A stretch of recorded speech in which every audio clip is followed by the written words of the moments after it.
Halo, sahabat Rumah Sakit Dr. Unkandang Sapi Solo. Saya Bernadette Lustiabudi Novi Hartanti, psikolog klinis Rumah Sakit Dr. Unkandang Sapi Solo. Kali ini kita akan membahas tentang Attention Deficit Hyperactivity Disorder pada anak.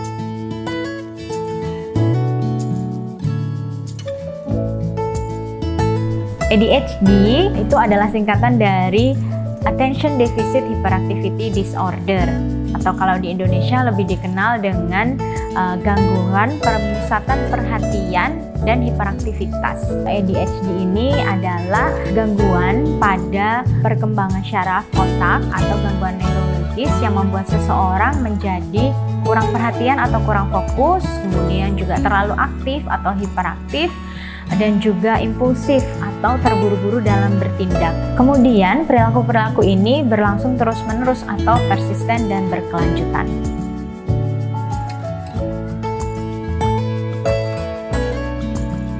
ADHD memiliki beberapa karakteristik. Yang pertama adalah inatensi atau kurang fokus, yang kedua adalah hiperaktif atau terlalu aktif, dan yang ketiga adalah impulsif atau terburu-buru dalam bertindak. Gejala perilaku yang ditunjukkan pada ciri inatensi adalah seperti tidak teliti dalam mengerjakan segala sesuatu, kemudian sering kehilangan peralatan sehari-hari. Kalau pada anak-anak biasanya kehilangan alat-alat tulisnya, begitu. Kemudian yang ketiga, seperti tidak mendengarkan saat diajak berbicara, mudah teralih perhatiannya, dan seringkali lupa dengan kegiatan sehari-harinya. Gejala perilaku yang ditunjukkan untuk hiperaktif antara lain adalah selalu menggerakkan tangan dan kaki, jadi mengganti posisi duduk, kemudian berjalan-jalan saat di kelas, tidak bisa duduk dengan tenang dalam waktu yang lama, dan yang terakhir adalah berlari-lari atau sering memanjat berlebihan dan seringkali terlihat seperti digerakkan oleh mesin.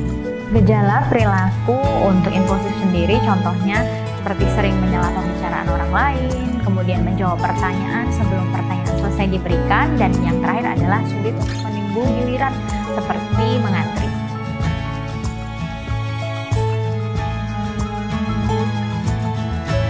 Faktor penyebab ADHD ini ada banyak, antara lain adalah genetik, kemudian fungsi otak, dan juga lingkungan, baik fisik, biologis, maupun psikologis. Dan penyebab ini saling berhubungan satu sama lain, jadi multifaktor.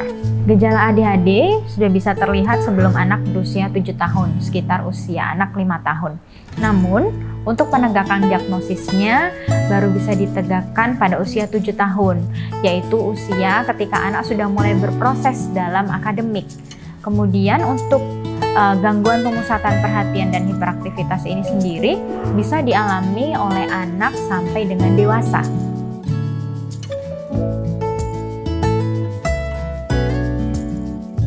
Untuk menangani ADHD ada beberapa terapi. Yang pertama adalah terapi perilaku dengan menggunakan metode modifikasi perilaku. Kemudian juga bisa dengan behavior parent training, dan juga ada juga okupasi terapi, dan yang terakhir adalah play terapi atau terapi bermain. Lama terapi anak ADHD tergantung dari banyaknya gejala yang ada pada anak tersebut, serta kekonsistenan orang tua dalam bekerja sama dengan terapis untuk menangani perilaku anak.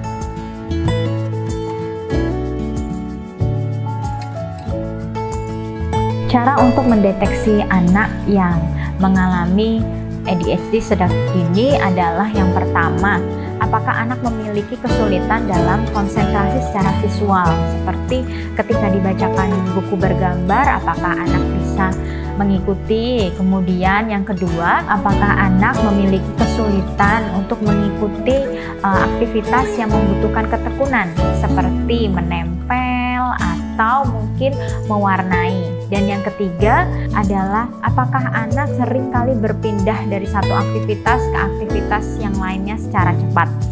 Kemudian gejala perilaku ini terlihat dalam 6 bulan terakhir.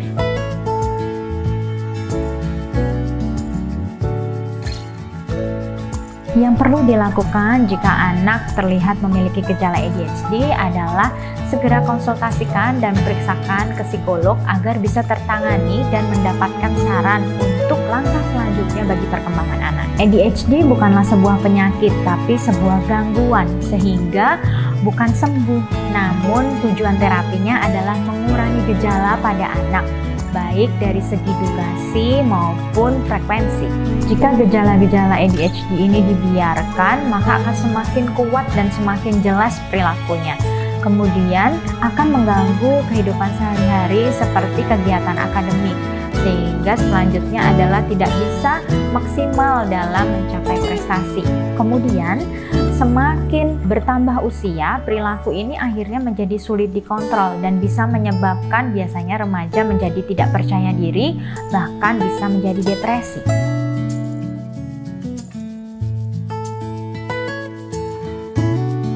Tantangan khusus untuk anak dengan ADHD antara lain adalah membatasi waktu di depan layar atau screen time.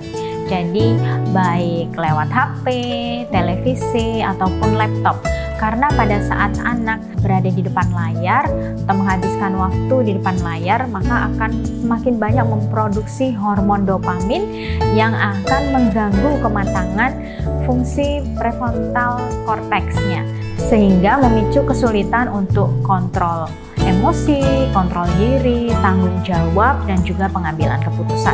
Selain itu, saat menerima banyak stimulus seperti melihat gambar yang cepat, warna yang terlalu terang, kemudian juga suara, maka kinerja otak akan berusaha untuk mengimbangi stimulus yang cepat. Kemudian pada anak-anak dengan ADHD ini akan semakin sulit untuk mengikuti ritme atau pola dari hal-hal yang nyata yang bekerja atau dengan kecepatan yang normal. Selain itu, pantangan yang kedua adalah dalam hal konsumsi makanan. Jadi ada beberapa kandungan makanan yang tidak boleh dikonsumsi anak-anak dengan ADHD, seperti makanan cepat saji yang disinyalir banyak mengandung zat-zat aktif seperti MSG, kemudian perisa makanan, pewarna buatan, dan juga pengawet yang bisa meningkatkan perilaku hiperaktif dan juga mengurangi konsentrasi. Kemudian makanan atau minuman yang mengandung kafein yang bisa menyebabkan rasa gelisah, kemudian juga menimbulkan perilaku hiperaktif dan menurunkan kesiagaan serta konsentrasi. Namun akan lebih baik jika sebelum melakukan diet makanan ini perlu ada pemeriksaan khusus dengan ahlinya pada bagian gizi agar asupan nutrisi penting yang diperlukan oleh anak-anak dengan ADHD ini tetap sesuai, tetap didapatkan dengan baik untuk perkembangannya. Nah, itu tadi pembahasan tentang ADHD pada anak. Semoga dapat bermanfaat untuk para sahabat Rumah Sakit Dr. Un Kandang Sapi Solo.